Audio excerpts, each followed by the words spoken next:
Who wrote the poem the moment? Moment എന്ന poem എഴുതിയത് ആരാണ്? Margaret Atwood. What was the realisation that came over the man? മനുഷ്യൻ എന്താ തിരിച്ചറിവാണ് മനുഷ്യനുള്ളത്? He owns nothing in the world. അവന് ലോകത്തിൽ ഒന്നുമില്ല എന്ന തിരിച്ചറിവാണ് ഉള്ളത്. You stand in the centre of your room, house, half acre, square mile, island, country, knowing at last how you got there. What does the line suggest? എന്താണ് ഈ line നമുക്ക് പറഞ്ഞു തരുന്നത്? It suggests the hard work the man put in and the material achievements he made. എന്നാൽ മനുഷ്യൻ നടത്തിയ കഠിനാധ്വാനത്തെയും നേടിയ ഭൗതിക നേട്ടങ്ങളെയുമാണ് ഈ ലൈനിൽ കൂടി കവി നമുക്ക് പറഞ്ഞു തരുന്നത്. What did the trees do when man assumed ownership over nature? എന്താണ് നേച്ചർ അനുമാനിക്കുന്നത്? ഈ ട്രീസും മനുഷ്യനും ആയിട്ടുള്ള അവൻ്റെ സ്വന്തം ആയിട്ടവൻ എല്ലാം അവൻ സ്വന്തമാക്കി എന്നുള്ളതിനെ കുറിച്ച് എന്താണ് അനുമാനിക്കുന്നത്? The trees unloosened their soft arms from around him. മൃദുവായ കൈകൾ അഴിച്ചു മാറ്റുമ്പോൾ നിങ്ങൾക്ക് ശ്വസിക്കാൻ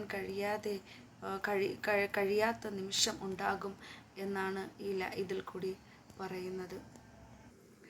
What did the bird do when man assumed ownership over nature? എന്താണ് ഇത് ബേഡുകൾ പറയുന്നത്? ബേഡുകൾക്കുണ്ടായ അവസ്ഥ എന്താണ്? The birds climbed their language back. വ്യക്തമായ സുഹൃത്തുക്കളായിരുന്ന പക്ഷികൾ അന്യഭാഷ സംസാരിക്കുന്ന ഒരവസ്ഥയിലേക്കാണ് ഇത് ചെന്നെത്തുന്നത്. What did the earth do when man assumed ownership over nature? എന്താണ് എയറിന് സംഭവിക്കുന്നത്? The air withdraw like a wave in the sea. കടലിലെ തിരമാല പോലെ വായു പിൻവാങ്ങുകയാണ് ചെയ്യുന്നത്. What are the main themes of the poem? ഈ പോയത്തിൻ്റെ തീം എന്താണ്? The transient nature of human existence and the interconnectedness of human and nature. അല്പനേരത്തേക്ക് പ്രകൃതിയിൽ മനുഷ്യൻ്റെ അസ്തിത്വം പരസ്പരം ബന്ധപ്പെട്ടിരിക്കുന്നു. മനുഷ്യനും പ്രകൃതിയുമായുള്ള ബന്ധത്തെ ആണ് ഇത് കാണിക്കുന്നത്. കവി പറയുന്നത് മനുഷ്യനും പ്രകൃതിയുമായുള്ള ബന്ധമാണ് ഈ കവിതയിൽ പറയുന്നത്. നിങ്ങൾ പ്രകൃതിയെ കൈവിടരുതേ. കൈവിട്ടാൽ നിങ്ങൾ ഇരിക്കും കൊമ്പ് വെട്ടുന്നതിന് തുല്യമായി എന്ത് സംഭവിക്കും? നിങ്ങൾക്ക് നാശം സംഭവിക്കും, ഡിസ്ട്രോയ് സംഭവിക്കും, ഡിസാസ്റ്ററുകൾ ഉണ്ടാകും എന്നാണ് ഈ കവിതയിൽ കൂടി കവി പറയുന്നത്.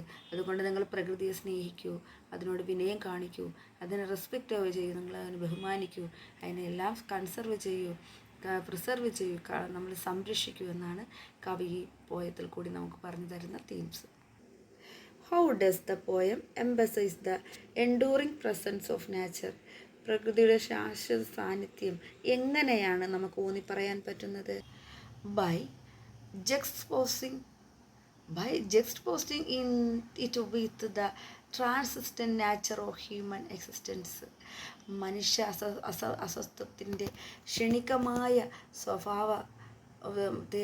സ്വഭാവമായി അതിനെ ബന്ധപ്പെടുത്തുകയാണ് ചെയ്യുന്നത്. അപ്പോൾ ഈ പാഠം ഇത് മുഴുവനും കേട്ടിട്ട് ഓരോ പാർട്ടായിട്ടാണ് ഞാൻ ഓരോ പദ്യശകലങ്ങളെ ഇട്ടിരിക്കുന്നത്, ഓരോ സ്റ്റാൻസുകളെ. അപ്പോൾ അത് ക്വസ്റ്റ്യൻ ആൻസറും കൂടെ ഒന്ന് നോക്കി ഇൻട്രഡക്ഷനും ഇതിൻ്റെ ഉള്ളടക്കവും ഈ ക്വസ്റ്റ്യൻ ആൻസറും കൂടെ എല്ലാം കൂടെ കൂട്ടിക്കുഴച്ച് തന്നെ നമുക്കൊരു 2 മാർക്കിന് ചോദിച്ചാൽ എഴുതാം, 5 മാർക്കിന് ചോദിച്ചാൽ എഴുതാം, എസ് എഴുതാം. Okay, thank you.